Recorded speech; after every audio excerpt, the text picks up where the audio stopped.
Hey fam, guess who can talk for a couple of minutes? Me. So let's prep this base. I love this P. Louise base. Can everyone hear the inflection in my voice? Oh my god, your girl is back, but I can't talk for a whole video. I still have to do voiceovers.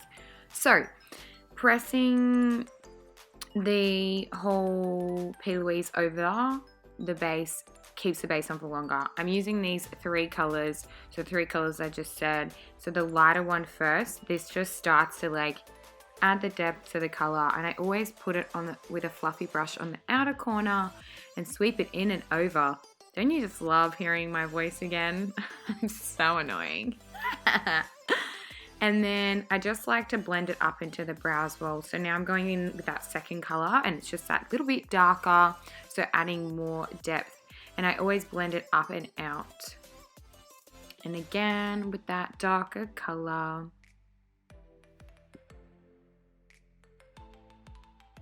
Now just make sure, like if you've got too much, just get a clean brush. I was getting a bit too much here, but I just kept using the same brush and blending it up and up and out. But I have lots of experience, so if you start to have too much product, go and get a clean brush and do exactly the same motion with no product on it, so it's not gonna like be too harsh. And just a tiny bit of a black on the corner. I just thought that it just didn't have enough depth. Now getting that gold, and I like to press it on with my finger at the moment, not too into my old cut crease. I'm kind of just into my old school, doing like it easy. Huda Beauty. These lashes are amazing. You'll see them on in a minute. I always use a MAC Studio Fix. I just feel like you can see my skin's really spotty at the start of there once I start covering it.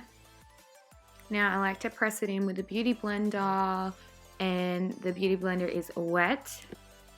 Now pressing it in just makes it more of a flawless finish. If you don't press it in, it's just going to either look streaky if you put it on with a brush, or like kind of not go into the pores. You need it to go into the pores and kind of fill those pores out.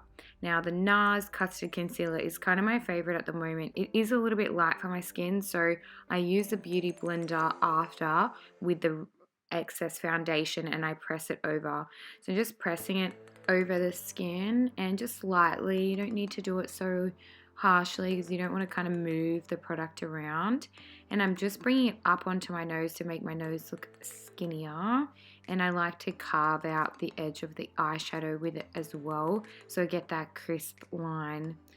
I just turn my head in so many weird ways. Like I really try not to, but I just can't help myself or like move my head around like a weirdo.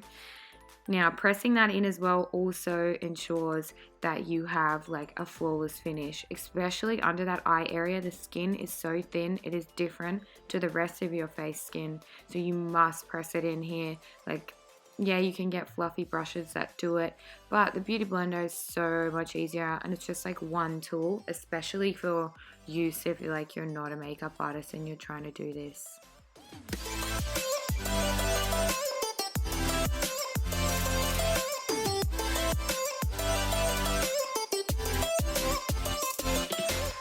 So, super fiend for the Anastasia Beverly Hills. Why did I just go to say Anastasia? Wow, I must be tired. It's pretty late when I'm editing this. Now, I use this like perfection brush, as I call it, because it's just like, look how easy it goes on. Like I don't even have to work for it. So it's just really, really easy to just move and blend on. Now this is a highlight. I use the Fenty Beauty, but I don't know why I didn't show you guys that I used it. Why do I do that? As per usual, I just use a brush and I get it right on the high point of my cheeks and on my nose. And yeah, I do it on my lip, but I don't place heaps of emphasis. Now I'm using all the same colors as I did on the top eyeshadow, and I'm just blending them out underneath along the whole lash line all the way into the inner corner. And that's the look done. Make sure you comment, like, and subscribe, and I will see you next time in a vloggy.